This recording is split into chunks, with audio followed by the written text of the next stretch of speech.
It is an exciting evening right here in the city of Port Harcourt. Welcome to yet another exciting edition of Sport Extraordinary right here on Atlantic Television Network. My name is Emmanuel Michael. Glad to be here this evening to take you through the latest happenings in the world of sports. And the Australian Open has gotten to the quarterfinal stage where some big-name players were hosted out of the competition. We'll do well to dissect that as well. And in the world of football, former Liverpool player Jimmy Carragher says that Arsenal doesn't have a super striker. How true is this? We'll do well to dissect all of these and many other big stories revolving around the world of sports this evening. Don't go anywhere. I'll take a quick break. When I'm back, I'll introduce my guests, and of course, we'll get to roll this evening.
Very excited to be back here. And of course, Kingsley is in the building this evening looking very smashy.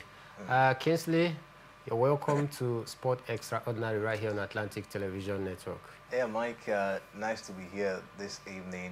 Actually an exciting day, especially, in the world of tennis where the Australian Open, of course, is going on. I think we're going to take a look at, some shocking results. And we started seeing the shocking results, coming in at this point in time. We'll take a look into it, and as well as other interesting stories revolving around the beautiful world of sport. Nice for having me, Mike. All right, before we take a look at other stories, hence you've talked about some of the shocking results, let's stick with the results that just popped in from the Australian Open, talking about the male category.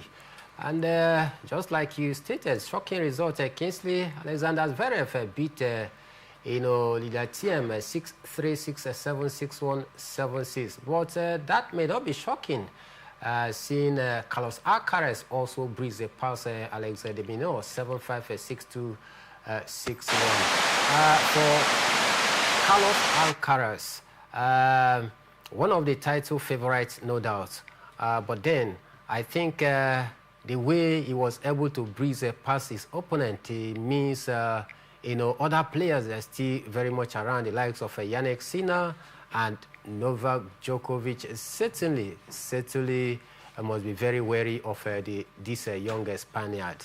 Yeah, definitely. I think Alcaraz has really improved in terms of, when I mean improved, the man has really stepped up on his game. When you take a look at, his run so far in this Australian Open, I think his victory against Lydia Thiem actually, of course, has given him his first Australian Open semi-final. That's the first time he's going to play in the semi-final of the Australian Open. So it's a big one for Carlos Alcaraz. This is a tournament he has never won, and he's looking forward, of course, to win this particular one. So you could see that the spirit is very high, in the side of Carlos Alcaraz.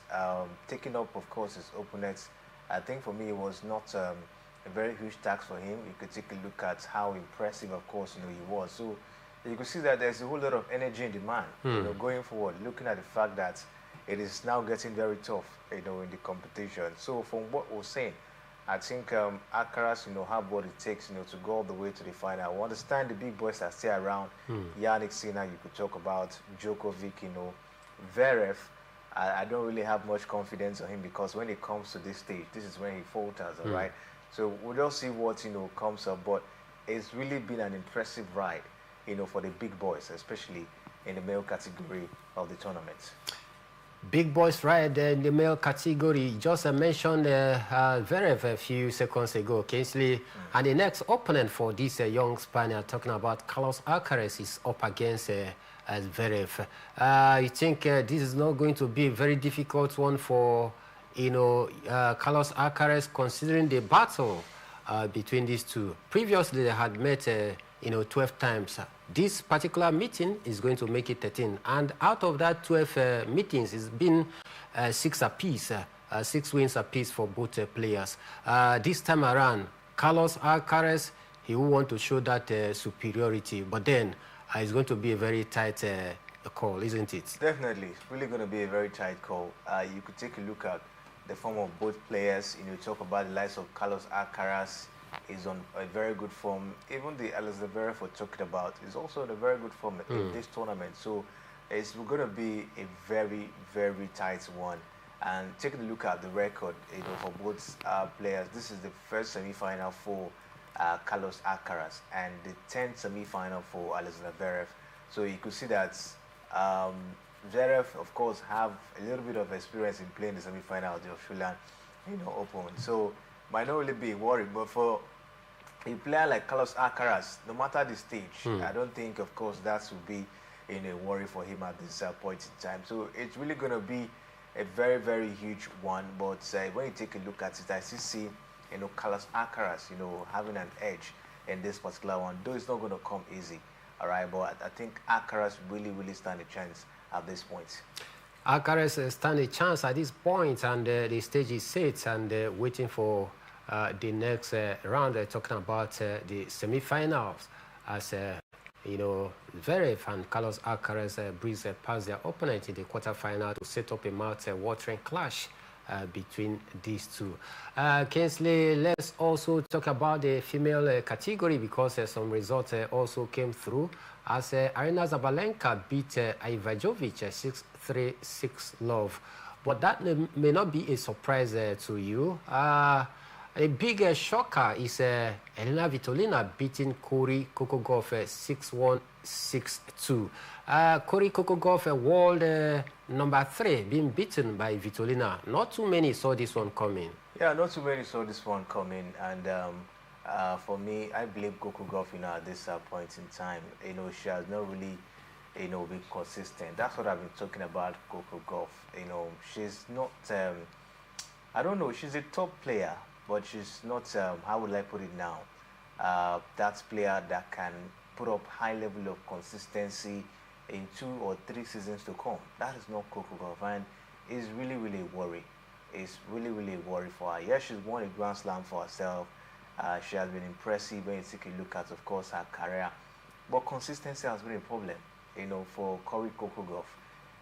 When she started, we thought she was going to be the next Serena Williams, putting a lot of, impressive performance, maybe contending with the likes of Arina Sabalenka or maybe Iga Swiatek. But she's nowhere close when it comes to consistency, to be compared, with these players at this point in time. So it's really, really a disappointing one. She lost today against Vitolina. Vitolina is also a very impressive player, but when you take a look at Cory Kokogov, how far she has come, you expected her, of course, to go very, very tough against Vitolina, but she actually, of course, couldn't hold her own. We saw so many unforced errors in her game today. It was not a very impressive one. So for me, I think the problem Kokogov has is consistency. Can she maintain her consistency?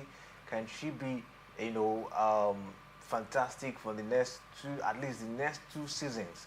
That will, of course, really help her to at least boost her confidence level going forward.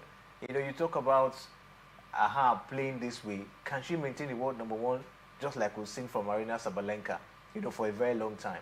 Her inconsistency will not allow her. So these are the things that that has really, really brought setback to Cory Kokogov. She's a very good tennis player. She has the energy and everything, but I think she just needs concentration. She just have to concentrate, keep her head high, and try to build high level of confidence. No matter who she comes across, she should try about this kind to see how to continue, pushing forward. This win today, lose tomorrow, is not a very good one, of course, for her career. For me, I think what she really need is to, of course, see how to find that consistency.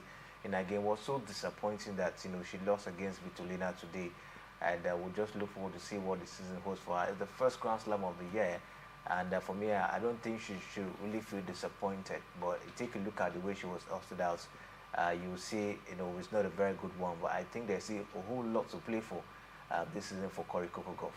He talked about being disappointed, and of course, she clearly showed that frustration while she was filmed smashing her racket when she thought she had left the public, where the eyes of the glare would not be upon her. But then the camera still found a way to capture her in her own secret abode, where she was expressing her frustration, smashing her racket. You think the frustration got to that extent where she had to smash her camera and even come out to say that they need more privacy, because she wasn't aware that, the camera was still upon her. What do you expect? The organizers want to sell the tournament, and behind the scenes, clips like this sell the tournament. Seeing where Kokogov is smashing a racket, everyone, what's happening? Everyone wants to get interested to know what's happening at the Australian Open. So the organizers use all those, behind the scene clips, to sell. That's the action. That's the drama, of the tournament. So you won't blame the organizers. They also want to make money by getting a lot of viewership, and all of that. All right. So that particular action attracts much more attention, to the tournament, and they have to get that, clip at this point in time. Yes, Kokogov might be right, because if you take a look at it, she even tried not to express her frustration on court there. She has to manage the emotion and every other thing.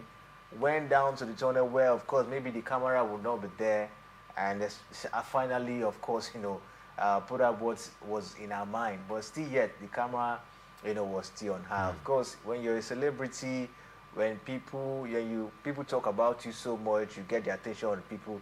The camera will always be on you to know what is your next action. Oh, Coco Golf lost. What is her next action? Was she crying? What really happened?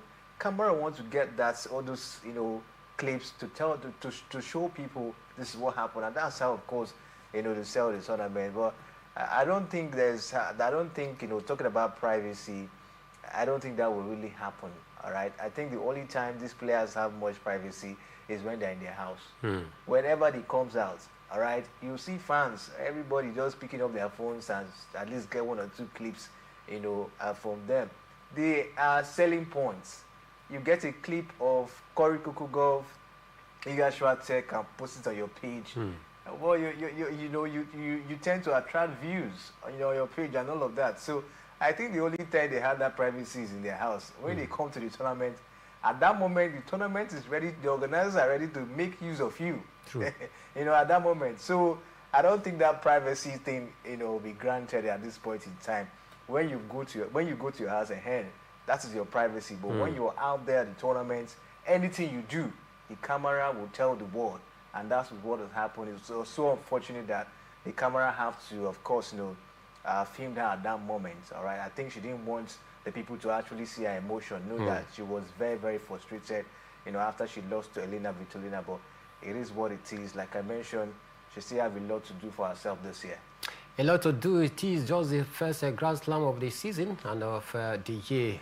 But then the big results and the surprising one is that the world number 3 in the female category has been hosted out of the competition by Vitolina, talking about Cory Kukugov. We still have some of the big ladies out there, likes of Jessica Pegula, Amanda Anasimova. You talk about Elena Rybakina, Iga Swiatek, still up there as some of the big names in the WTA. And we are going to expect a very, very keenly contested quarterfinal because it promises to be mouth-watering, seeing some of these big names still left in the competition. All right, let's talk boxing on the show this evening, as a fresh angle has been added to the recent re-emergence of a former world heavyweight boxing champion, Anthony Joshua, in the gym. As his promoter, Eddie Hearn, believe it is only for the fight, or rather for the fighter to keep his mind busy, in contrast with the widespread speculation that AJ is putting himself back in shape after surviving a fatal accident that claimed the lives of 2 of his close friends on December 29, and disclosed that it is the boxer's hobby to train and keep fit. So for Anthony Oluwa Joshua, it's about training to keep fit and not necessarily preparing for next fight, according to Eddie Hearn. Yeah, I think the man just don't. Joshua doesn't have to just go and sleep, or because something very bad happened to him. All right, he's a fighter. In as much as he has not come out to tell the world that he has retired from boxing, that means there's still a possibility that he might still get into boxing or get into the ring at any point in time. So he doesn't have to go home and sleep and just sleep or wake up, eat and relax. If it happens that way, then he's going to lose a lot of strength. He's going to lose, his ability of performing, of course, in the ring, at the end of the day. So I think it's good for him to train till when, of course, he get back, he's be able to control his emotion. Because taking a look at it, I think what really happened might have really gone deep, into Anthony Joshua. The memories alone of the beautiful time he had with his friends, and all of that before that happens. I think it has really gone deep into him, and you don't just expect him to rush into the ring to go box. He might just, be beaten once again, and that will, of course, be a good one, for his career. So I think he just have to keep exercising, training, keeping himself fit till when he's ready, to come back, and when, of course, he's emotionally stable to face, any opponents, in his career once again. For Anthony Joshua, it's about training to keep fit for the meantime, and not necessarily preparing for a return in the ring anytime soon. All right, away from that, let's dive proper to the world of football because the governor of Abia State, Alex Oti, has approved the appointment of a new head coach for Enyimba International Football Club of Aba, according to the Commissioner for Information, Oke Kano, in a statement issued on Monday. A new head coach is a former coach of a Cameroonian side who also have garnered a lot of experience back in the Nigerian Premier Football League. He also has CAF license A, B, and C. Kingsley has been merry-go-round for Enyimba in terms of change of coaches as they are trying to, find their footings, because it's been a very poor start to the season, for Enyimba. Do you think with the inconsistency of Enyimba firing and hiring coach is helping them, or you think it's further complicating the condition of Enyimba? I think they're just trying to maybe get things right. That's why they are hiring and firing. You take a look at, since Finidi George left, they've not gotten a coach that has been able to stabilize the team and make them play very well and compete, for the title. They got Yemi Olaruwaju, of course. He wasn't, putting up a very impressive performance. The results were not good enough, for a team like Enyimba Football Club. Stanley Eguma, one man who has experienced the MPFL for a very long time, was brought in. He tried his best, but at the end of the day, it looks as if, things were not also going his way, and they have to let him go. And the Gianni, of course, was brought, handled a few games, and there was not much impact. And they have to bring Emmanuel Dutch at this point in time. Emmanuel Dutch is one man who has also managed a team in the Nigerian Premier Football League. He knows the MPFL, at some point as well, but he hasn't really been that, prolific, like in terms of achieving something huge, since he came down to the Nigerian Premier Football League. So the thing is, we just hope that Emmanuel Dutch will be able to change things down there at Enyimba Football Club, because when you take a look at the team, there's a whole lot of pressure on the side. All right, the players, are they top notch? That's another thing, of course, we have to look.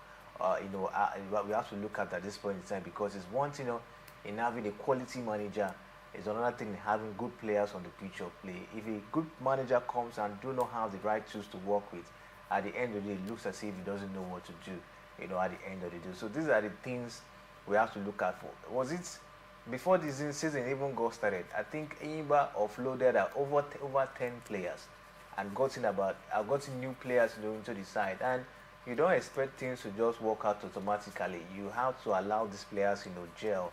There have to be that chemistry before you see them, of course, start putting a very impressive performance. So I just hope that with the way that Emmanuel Dutch came, is going to be able to, of course, put things right down there at Enyimba. Enyimba is a very big team, and managing a team like Enyimba comes with a lot of pressure to deliver in time.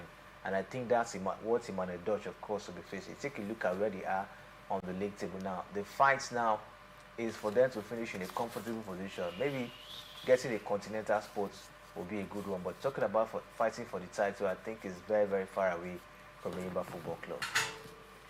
Far away from Enyimba Football Club as the struggle continues for the People's Elephant. It's been a very, very worrisome, season for them so far. Seated 12th on the log with 27 points after 22 games played, and it's looking likely that continental sports might be just far away from them yet again this season, after also failing to qualify for the continent last season. All right, away from that, let's talk about the CAF Champions League, because the head coach of Rivers United, Finidi George, has acknowledged that his side faces a daunting task against Power Dynamos in their CAF Champions League match. They for a counter this weekend, as the Rivers United side will be hoping to get all 3 points of the match so far after 3 games played, 2 losses, 1 draw. This is going to be their 4th game, and all expectation is for Rivers United to get all 3 points as they welcome Power Dynamos back here in Uyo, Akwa Ibom State this weekend. Kingsley, the coach, talking about Finidi George, he has acknowledged the talented task that lies ahead of them as they welcome Power Dynamos.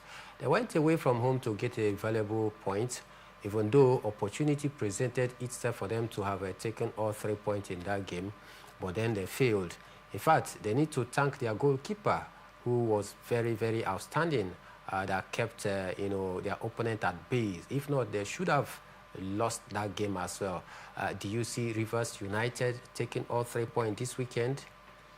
They might take all 3 points this weekend, but you ask yourself, what's the possibility of them, scaling through, in that group? Because the likes of Pyramid and RS Bekene, they are also on the other side fighting to also scale through in that one. So Rivers United couldn't take their chances. All right, they couldn't take their chances when they played against this top side, RS Bekene, and the other team. They couldn't take their chances. If they have gotten a very good result, maybe against RS Bekene, I think this result would have really counted. But what they are playing now, I don't think they still stand a chance, at this point in time in making it huge, in the group stage of this competition. It's so unfortunate that, they couldn't pick the necessary points, as a when due. If they have done that, maybe they would have been talking about qualifying from the group. But talking about qualification, I think is something that we might not really see for Rivers United. But will I say, even the draw against Dynamo, I was not even happy with that. At least a win would have been even better. Coming back home here and getting the job done would have also really improved, their chances in that particular group. But it's still really a struggling one. For me, I think Stanley, I beg your pardon, Finidi should just round up with the CAF team and come back to the MPFL and see if he can win the league once again with Rivers United. All right, let's head straight to Europe as Liverpool legend Jimmy Carragher has claimed that Arsenal doesn't have a super striker that could fire them to the league title, as of course he criticized Arsenal over the weekend defeat which they suffered in the hands of Manchester United. And Jimmy Carragher, popular pundit because of some of his controversial statement, but this time around, do you think he's correct saying that Arsenal doesn't have a super striker that could fire them to the league title? But if you look at it, the man is somehow correct. All right, last season everyone were talking about Arsenal not having the points, man. All right, that was the reason why they couldn't win the league. Okay, I thought I said no problem. This time I'm going to provide a points man, and he went for Eucharist. The fans were not too disappointed. They felt Eucharist was going to come get the job done, banging in the goals, just like other top strikers, like the likes of Victor Osimhen. You talk about Erling Braut Haaland, as he stand. But Eucharist have not really proven such. Eucharist has not really been that player that in a difficult game, you see him doing wonders. You see, he has not really proved himself to be a game changer, for Arsenal Football Club. Though if you look at it, he has been a bit impactful. We'll say the playmaking, and all of that. But is it a striker that could get the job done? Is it a striker that could decide the game for the team? That's what, of course, we cannot say at this point in time from what, of course, we've seen. So I think Jimmy Carragher is not far from the truth when he says Arsenal do not have a superstar forward. That's the thing. If you take a look at it, all right, Manchester City, they were roaming around, looking for a way to win the Champions League for a very long time. But Pep Guardiola thought of it as, okay, if I have to win this thing, that means I have to change the dynamics. He brought in Erling Braut Haaland, and that season they won it. And they have been consistent, and the man has been consistent, in terms of banging the goals, for Manchester City. All right. So for me, I think there's this thing that comes with you having a points man, and I think Arsenal should look into that. Though sometimes if you look at the game pattern of Arsenal, they're not really playing to the gallery of Eucharist. They are more of wing play, and all of that. So for me, I think it might be another pattern, from Mikel Arteta going forward if you want to really focus on Eucharist. So we'll just keep our finger crossed. But for me, I think Jamie Carragher is not far from the truth. Jamie Carragher speaking the truth, according to Kingsley. Do you agree with that?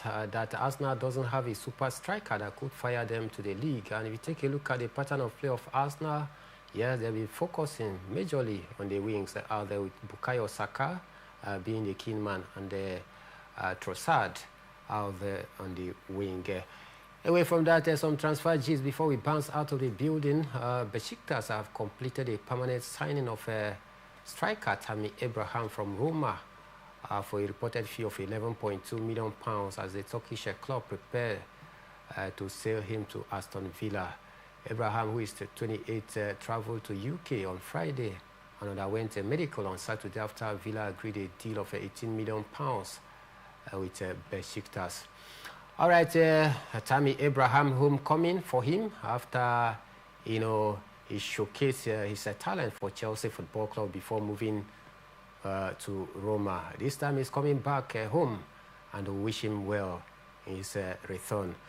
All right, before we leave, let you know that Elena Vitolina is our sport extraordinaire for this evening edition of the show, because Vitolina created history by beating Kuri Kokogov 6-1, 6-2, advancing to her first Australian Open quarter-final and guaranteeing her return to top 10 tennis ranking. Kingsley, deserving of Vitolina? No, of course, very deserving. Coming back to the top 10, I think that's a huge one for Elena Vitolina. So we'll just keep our fingers crossed, and see how far, she goes in the competition. All right, I did a show this evening alongside Kingsley Emmanuel. My name is Emmanuel. Mike will make a return tomorrow morning, 7 to 8 a.m. for more sporting gist. For now, have a very beautiful night ahead.